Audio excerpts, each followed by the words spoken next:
Россия Федерациясынын борбору Москва шаарында Баткен районунун жаштары арасында Баткен Өрүкзар коому тарабынан Өрүкзар футбол лигасы аталышындагы футболдук мелдеш өткөрүлүүдө. Бул тууралуу биздин кабарчы Нуржамал Табалдиева билдирди. Райондук төрагалар жеке ишкерлердин жана жетекчилердин демөөрчүлүгү менен уюштурулган футбол оюнунун кышкы сезону башталып, бүгүнкү күндө аптанын ишемби күндөрү мелдеш өтүп, таймаш кызуу жүрүп, жаштарды ынтымакка, биримдикке чакырууда зор салым кошуп жатат. Күндүн ысык суугуна, жумуштун ордугуна карабастан, оюнга катышкандардын саны жылдагыдан көп. Оюндун максаты мекенинен алыс жүргөн мигранттарды ынтымакка, биримдикке чакыруу дейт уюштуруучу Өрүкзар коомунун өкүлү Абдуназаров Исраил.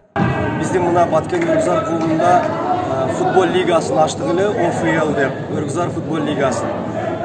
Бул лигада биздин Өрүкзар клубуна мүчө 12 команда ойноп атат. Биз бул оюндун уюштуруштун максаты бизде ушул оюнга ынтымак, достук алып келсин деп, топ деген нерсе топтоштура турган нерсе экен. Ошондуктан бардык элдерибизди биз топко келип, байлап жетип, ойноп, жакшы достук, ынтымакта максатында биз уюштурдук. Оюнга Баткен райондук айылдарынан жана Баткен шаарынан түзүлгөн 12 команда катышып, акырында жеңүүчүлөргө Өрүкзар футбол лигасынын кубоктору, дипломдору жана акчалай сыйлыктары менен сыйланат. Бул иш-чарага Москва шаарында эмгектенип жүргөн коомдук ишмер ага эжелерибиз да өз колдоосун көрсөтүп, оюнчуларга керектүү болгон жардамдарын берип келишет. Баткен Өрүкзар лигасынын 5 hafta oyun uyuşturuyoruz. Ушул оюнга биз Сариже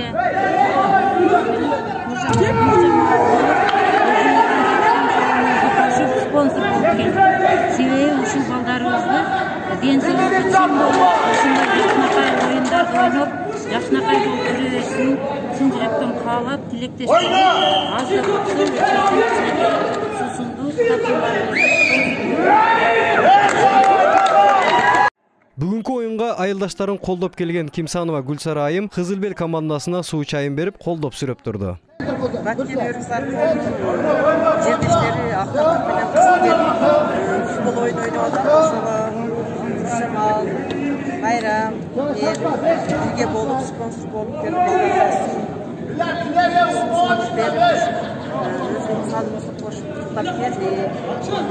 Оюнга келген командаларга стимул берип, оюнду уюштурган Абдуназаров Исраил, Карманов Мансур, Пулатов Бактияр, Бостонов Абдыкаримге жана оюнчуларга колдоо көрсөткөн жеке ишкер ага эжелерибизге футболчу балдар ыраазычылыгын билдиришти.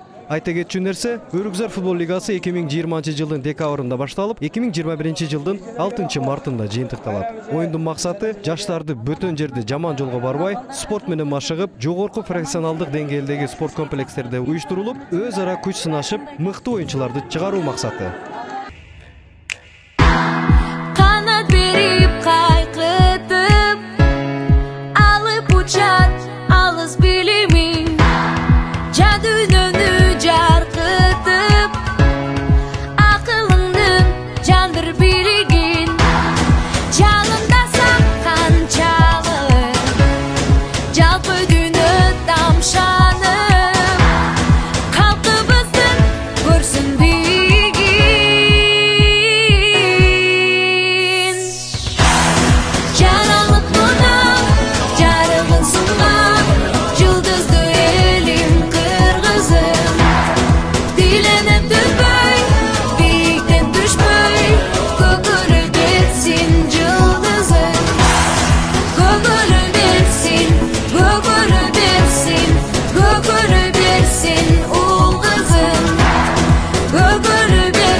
Нуржамал Таабалдиева, Исабек Максутов, Салам Медиа, Москва шары.